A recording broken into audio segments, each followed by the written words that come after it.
First class, first question, Sachin Tendulkar, Rahul Dravid. He put down the scores on the Excel sheet and he asked, which of these batsmen is more consistent? I did this. I overplayed my hand. Sir, You guys have given me one difficult week. I'll give you 2 difficult years. yes. Sreejan and Vasuta and I, we actually did a skit together, and Vasuta acted brilliantly. I think she did a role better than the original. This is where we used to sit. Used to sit there. I used to sit here, and your hand would always go up whenever the prof had, even before the prof asked the question. Have you been to the campus before? This is where it all started. Most of us were miserable. We used to just sit here and think about how hard life is. Social perspective, I think it's good, and the objective of the institute to make sure that most of the people have a job. I used to miss, I think all of 1 or 2 I may have attended. Missing the party handle because he thought he will show off. So show.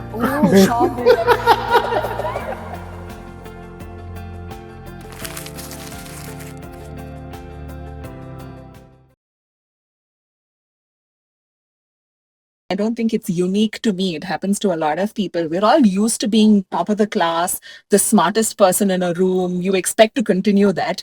Then you land on campus and you realize being middle of the pack is going to take hard work, right? Yeah. And it shakes you up quite a bit because your sense of identity until that point in time is, oh, I'm a smart person and I do really well in academics. And you're like, oh, you're not. There are people who are much smarter than you. Yeah. I think that was a great leveler. It is quite a humbling experience. It is. Oh my goodness. My reason of joining IIM Bangalore was, I think, similar to what Shruthi also said, and most other people will say, which was that you want certain kind of escape velocity in your career trajectory. You want to expand your horizons, and that's why I got a call from a few different B schools. Bangalore was the best one, and Bangalore is a city that I really love. So it was pretty much a no-brainer. What I did experience in the first few days at campus itself, as Shruti was saying, was that it is a really, really humbling experience. You come from your undergrad where you have done extremely well, and then all of a sudden you land at this place, this beautiful campus, which you're gonna stay in for a couple of years. But then you realize that you're actually barely mediocre here. You're not even on the center of the bell curve. You're probably on the other side, the wrong side. And first time in your life, for most of us, that is the case. And it is truly, truly a humbling experience. It is what really prepares you for what's about to happen when you get into the real world. And then the other thing which I really gained and I attribute to IIM Bangalore is I just got a lot more aware of a lot of things outside of just certain set of subjects that I had read, studied during undergrad. Mm-hmm. And the other aspect which oftentimes people tend to overlook when we talk about really good universities and institutes is that ultimately, if you believe that you become a product of or an average of the people that you surround yourselves with, if you're just surrounded with such talent density and such highly ambitious individuals, it forces you to really raise your bar as well. Fantastic. And that to me was probably the biggest contribution that IIM Bangalore played for me personally, I think for all of us, which is that it's humbling. It reminds you that you are far from where you aim to be or you think you are. And then you need to work extremely hard to level up with the kind of people that are around you. Life, when you come to a crossroad, you choose a path. Yeah. And that path is meant to be. If you have watched Matrix movie, there's a famous dialogue there. The choice which you are going to make is the choice you have already made. So the path which you take is actually the best path which you can take. You don't know what other paths would lead to. But my conviction is that all other paths would not have led to where I am today. I had 2-3 crossroads when I was joining after school. I was joining BITS. I had actually gotten through LSR in Delhi, and I think same. IIMB was actually my only call, only IIM call that I had. So if it was not IIMB, it wouldn't have been any others. So yeah. I truly believe it was meant to be. But for me, the MBA decision was more, because I think at that time, and life has changed now in terms of options. If you wanted to change jobs or industries or sectors, I mean, MBA was the way to do it.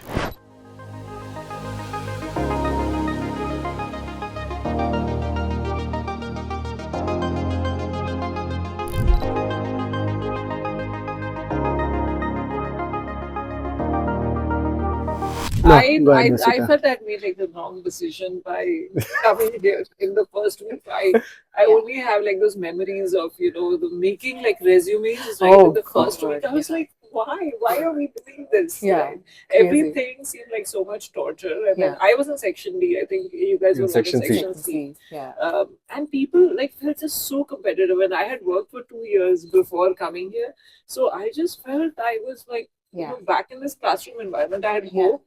And I didn't go to any of the IITs. I went to BITS, and BITS was not that Crazy. competitive and crazy. Like, people were nice. No, I but- don't know. I just felt really like overwhelmed.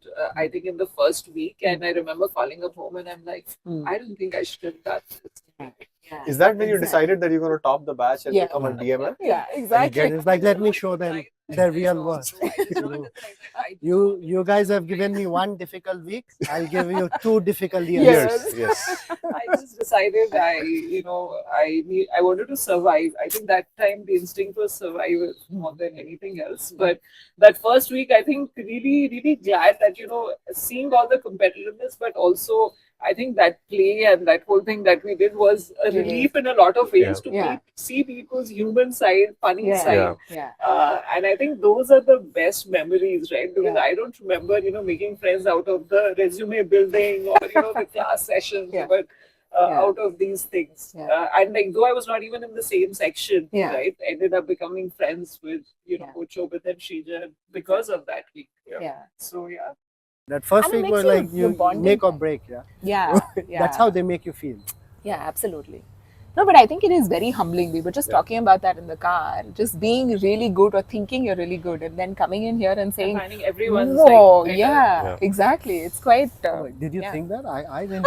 To To be honest, when I came here, I was carrying this imposter syndrome with me. I've carried that with me everywhere. Other than when I became a dad, and proud of it. I thought I'm coming to an environment where, all these people who have come from different walks of life, and especially Bangalore, because Bangalore, I don't know whether it's true now or not, but at that time it had this we had this impression that you have people who have more experience, different walks of life, different institutes, different background can end up here in Bangalore. Yeah. And I also had only one call out of ABC, which was Bangalore, and Vasuta was telling me. only 1 out of 6. I had, oh really? You too? I had 1 out of 6 as well. So we're all like 100% conversion. So when I came here, I thought, I'll find all these people where I don't know how I would be able to cope. And that's why I was very hesitant to talk to people. And the impression which I gave, according to Shobhit, was that I was unapproachable. But it was the other way around. I thought everyone else is unapproachable. And I think you make such a good point. That's so true with so many people in life. When they are feeling a bit, unsure about themselves, we tend to think, oh, they're aloof and they're not. But actually, they're dealing with their own sort of Challenges. Yeah, and then you started to do all these things, interact with people, and then you realize, people, everyone is carrying their own insecurity within themselves. Exactly. It was fun. So as I said, when we started here, I had, and sometimes I still carry that. But then you see people around you, and then you also reflect back on how your life was, and everything turned out to be quite good. You were worried about certain things when you were young. When you are trying to get into some of these colleges, you are worried about whether you can get an admission into this particular college or not, or what the life would be once you are admitted, or how would you perform in your career, in your real life. I think all these things, they have a way to work out. And at least in our batch, and we went through a lot of experiences, and we should talk about that as well. But everyone turned out to be really good, and in some form or shape successful. I think everybody felt the peer pressure though, right? Until summer internship, and that happened sometime in November. term 2. Yeah. October, November. I Yeah, think. until then we were all sort of saying, where are we? And everyone's so Yeah. smart and the CP craze and all of that. But once internship happened, I think it took a lot of the pressure away. People saying, yes, I've got something, and we could really focus on the learning, the making friends, the actually listening to what the professor is saying without constantly worrying about your, grade point average or whatever. So I think that helped a little bit. But I did feel like first year was quite Very, intense. yeah, very intense. Very intense. I think the yeah. peer pressure was very real. Yeah, it was very real. Like Absolutely. I would be Yeah. thinking at times like we had these whatever tests, right, and people Yeah. would come immediately after and want to know Yeah. stuff about Yeah. it, right? Like Yeah. what did you answer? And I'm like, are we in school? Like Yeah. what is happening? Yeah. So it was very real, Yeah, and very like real. it was Yeah. there at all times, right? Yeah. And I think the first 6 months at yeah. least, in the tests, in the class CP, in Yeah. the whatever, like there was just a lot of tension. I think that Yeah. you carried all the time, Yeah. and it was very, very real. So Shobhit, maybe you came out of this peer pressure very quite quickly. So And you my should- release valve was very simple. I tried extremely hard in term one. So in term one, I gave it everything that I could, and my grade, I will not say it, but let's just say that it was miserable. And the quick analysis that I did in my head, and it literally took probably less than 5 seconds for me to realize this, was that this is bad, but this is what I got after losing my life for the past 3 months. So What is the obviously, what's the point? Let me just go and have fun. There's no point. If this is the best I'm going to do, so whether I'm here or whether I'm here doesn't matter, because unless you're here, who cares? So Did you do at the better end of- after that once you just sort of said, I'm not going to? I did. Well, I didn't do better, but I didn't do as bad as I was prepared for. But one way to think about it is how bad things can be. If What's you, the worst that yeah, can happen? if you can Yeah. reconcile with that, then Yeah. anything else is better than that. Yeah. And maybe one way to do it. But I think to the earlier point, I think it's a very important thing, which I'm sure now in hindsight, which is always 2020, we realize it. But when you're living through it, it's very Yeah. hard to realize that Yeah. when you're going through it, everything seems like such an important thing, Yeah. right? Yeah. And you get really bad grades, or you don't get a Yeah. particular call from a company for the internship. And we used to have these names that were printed on the shortlist yeah. every day, Yeah. and it used to be So much it used to be pressure. such a Yeah. surreal experience that Yeah. some people are happy, Yeah. but then there is this whole crowd Yeah. that is just depressed and sad, and you realize now looking back that if you remove yourself from that, it's very hard to do in the moment, but Yeah. if you really zoom out, it doesn't matter in Yeah. the long run. Yeah. I think everyone has a different mechanism. I found if I conserved my energy and was Yeah. just, Yeah. in my own space, I would be able to cope better. I think some people found it better to, interact and, make friends and, be able to deal with it in a group. So yeah, I think everyone has a different coping mechanism. True. I think the other bit with the clubs back then was Yeah. also really helpful, right? Yeah. And that's generally in life also, when you do multiple things, you realize this is not the only thing that thing, yeah. defines me. Yes. And I find happiness, solace, In other company, places. friendship, all of those things in unexpected place. If you spread yourself a little wider, you realize Yeah. there's more to life than just this. I think one thing I am taught, all of us, is that you can live through anything, right? And it really builds character. Like difficult situations, while you're going through it, it's hard. But when you come out of it, you're a stronger person, if nothing else.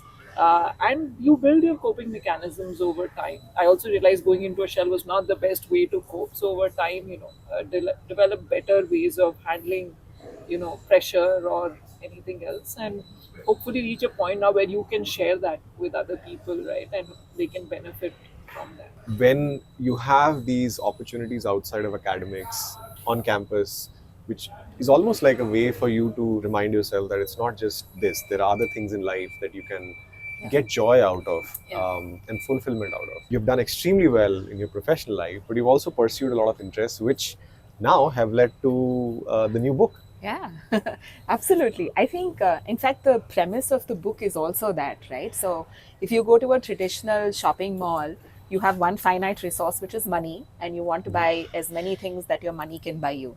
Now, what if life were also a shopping experience? You've got one finite resource, which is time, right? And what you add into your life basket, you want to maximize Yeah. contentment, True. right? So, For some people, it may be just a gigantic packet of career, right? In which case, I will aim to be CEO of my Fortune 500 company. For somebody else, it can be, hey, I don't want to be that. I'm happy being a director, a VP, but I will also have a family. I'll spend time with my child. I'll have a hobby. But what that means is you can only allocate your 24 hours in such a manner. So you won't be able to give it 16 hours. You can't give career 16 hours. You can only give it 9 hours. And then you've got to allocate time to other things. So you've got to be very clear about what goes into your life basket. And my basket is unique to me. There's no point in me looking at Vasuta's basket and saying, wow, her packet of career is so big and mine is smaller. When I go home, I only get to take my basket. So what I put in there is what makes me happy, right? So I think that's the premise of the book as well, and something that I've done consistently, right? Knowing that I don't want just a packet of career. I have other interests and I want to live a life which is, it's bigger than that, and put in only that much time. And I was telling Shobhit this when we were talking. A lot of people aim for the next role, right? I want to get bigger and bigger and bigger in my workplace and whatever. There's another way to look at it, saying if I can be at a certain level, do I go one level lower, assuming that every growth in your career demands more out of you? That's the assumption you make. Of course. Saying I won't go there, I will stay here, but I will do other things, right? It gives me the time and the energy and the focus to also do multiple things, right? And that's another thing that I have tried quite consistently, saying I won't go for it. I'll go for something lower, but I'll do other things. One of the interesting things that we should touch upon is that when we graduated in 2009, it was probably the worst time for a batch to graduate. The placement process is not something that was pleasant at all, given how bad the markets were. We had the subprime crisis, a lot of the offers were pulled, there weren't that many jobs. And despite that, we as a batch, just the diversity in the sheer number of things that our batchmates have been able to do. So maybe we should spend some time talking about that. And I'll just start with some names, and you guys should add. And there are different categories of high performers and high achievers. So we have people who have built businesses. So Hari Ganpati started Pick Your Trail. It's an incredible company. Anyone who has used Pick Your Trail would know that it's probably the best travel platform in India, and not just travel in India, but anywhere in the world. They're known for customer service, and it's a company that has been built over the past number of years, and they've shown tremendous resilience and tenacity. Who are some of the others that come to mind? I think Siddharth Gupta, Tribo. Right? I think real perseverance, great resilience in building a hotel brand, not easy in India, and I think he's really kept at it for a decade now. Awesome. I think Mahima Vashisht, right? Her Womaning in India series is connected with so many women from all walks of life. I think it's just so incredible. Parul Bajaj, another one who's so passionate about education and working to improve grassroots level education as well. We have a lot of people who took road less traveled. I mean, we still have to see a monk coming out of our batch, though, so that needs to be ticked, that box. But we have people who were passionate about what they wanted to do, and they went on to do those things. So Avik Nandi, he has always been passionate about sports, and he's now the CEO and heading Prakash Padukone's sports management company, where he is grooming budding badminton players, which is quite amazing and something which he was very passionate about. On the more traditional side, you have Shyam. If you recall, from day one, he was so passionate about how to manage things, strategy, how to advise people. I don't think he had any negative feedback from anyone in our batch or other batches as well. And he turned out to do very well in his career. Country head for Bain. And somehow when he became that, I don't think any of us were surprised at all. So, about time. And he has always been so humble about all those things, but great achievements. And Anshul Gupta, who has taken a completely different path. Deepti IP, I think she has taken a very different path. Aditya Kashyap, who Aditya he's a performer with a rock band. And I know he does other things as well, but he's continuing to do that. It's truly inspiring. Reema, Reema Mahajan, Yes. in Sandeep Dubai, Das. Sandeep Das. Yes, Sandeep has the two of them have influencer and caught Sandeep on has to written what books. the modern, I mean, those careers didn't exist Didn't when exist. we started. Yeah. I mean, but they are doing so well in this modern career, and maybe something for Gen Z to take away from here as well. You know, I mean, very different paths, Yeah. even like a decade after you move from here, and the options that exist today are like 10 times of what they did 15 years back. Yeah. And I amazing. think a lot of us didn't do these things when we were on campus, right? So that's the other interesting bit, that life True. takes you on the path you're meant to go. Yeah. And you were fussed about, I didn't get that Daisy job, but Yeah. you did something which was unthought of. Yeah. We have an author. Yeah. You had to say. Amazing.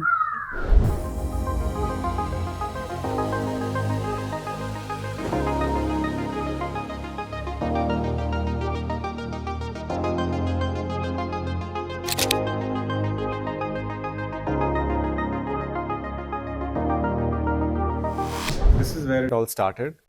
This is where we used to sit there. I used to sit here. And your hand would always go up whenever the prof had, even before the prof asked the question. And that was my big problem, that she's drawing attention. I don't want to be in this blast radius. I want to be far, far away, but I could never get away. But this is where it was. And we shared so many memories together while sitting here. It was also a good spot, I think. You could sleep with and get away with it sometimes Yeah, because you were yeah, far. So, Yeah. And yeah. that's where they used to. It was good, no? You had one person doing CP next to you. Yeah. So now it would come from some other place here, somewhere around here. I used to sit here when I was in the first term. My second term, I used to sit Somewhere in the front. They would reverse it. I think the one question that we get asked is, what is it that we get here that is not possible outside these doors? What is it? What is the of course, they're the professors and the curriculum, but it's also just the people that are here, that you're surrounded with. That really, just the talent density, the ambition, the aspirations force you to raise your bar as well. And that sort of stays with you for life. Yeah, absolutely. And I think the brand also opens doors so many times, right? And then what you do after the door is opened is up to you, but it helps with that opening the door. And then inspiration every day. And that's the one thing that you don't get very often. So much smart and determination and ambition in such a small, like the smartness per square foot would probably be the highest if that were a metric. Just incredible. We were talking about Professor Vaidyanathan. Everybody loved him, his finance classes. He was a great storyteller, and I think that shows that storytelling sticks. Professor Narayan Swami, who was our accounting prof, used to be brilliant. Professor Trilochan Shastri for the lessons in math and how to live in a society. Those three. Yeah, and one more name I'd add is Professor YLR Murthy. He used to do marketing. It was amazing. I mean, I actually learned from him in a very inspiring way that stories are the ones that stick. You might forget a lot of other things, but the way you communicate an idea as a story is what really people remember.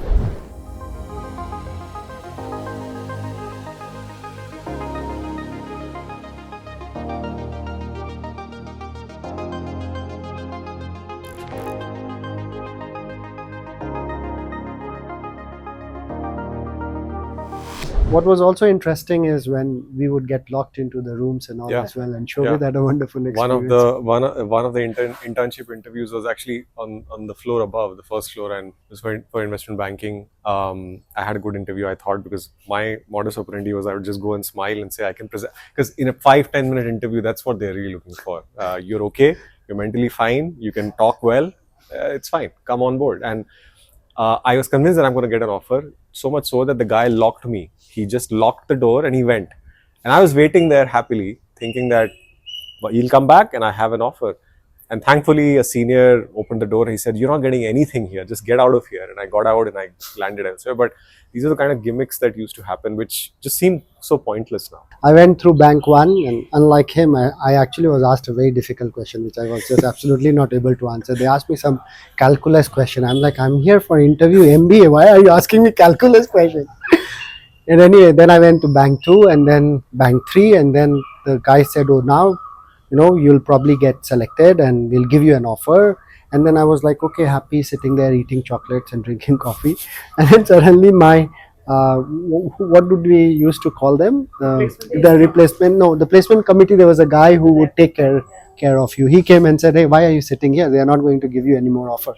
So he took me out, and then I went for my next interview, and then I was very frustrated. And so the guy asked, and it was a bank which had come here for the first time. So they asked me, Sreejan, what is the process of hiring people here? Because we don't understand, why are people running around? And I told them, it's simple. If you like me, you give me an offer now. Otherwise, I walk out. And that bank made him an intern, and he stayed at that bank and exited that bank as a managing director 13 years later. But the bank flipped it on me as well. It said, okay, I came out and I was going for my next interview, which is the bank I wanted to interview. And then they came and said, okay, we give you an offer and it lasts only for 15 minutes. So either you accept it or we are taking away this offer. So I said, okay, fine. This It's like place. speed dating, right? Yeah, It's like exactly, speed exactly. dating.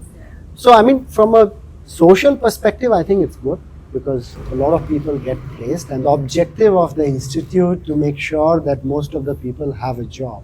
They prepped us really well, right? Yeah, Like the I think first the week to process, say, how groovy it is, it yeah. really sort of No, even preps the you. one-pager resume, which Yeah. in my mind was very painful then, to say, can you articulate who you are in one page? And really, does the second page add value, right? Even now, I have the thing, can you condense it and tell me, right? Yeah. Are you able to do that? Just tell me what's key.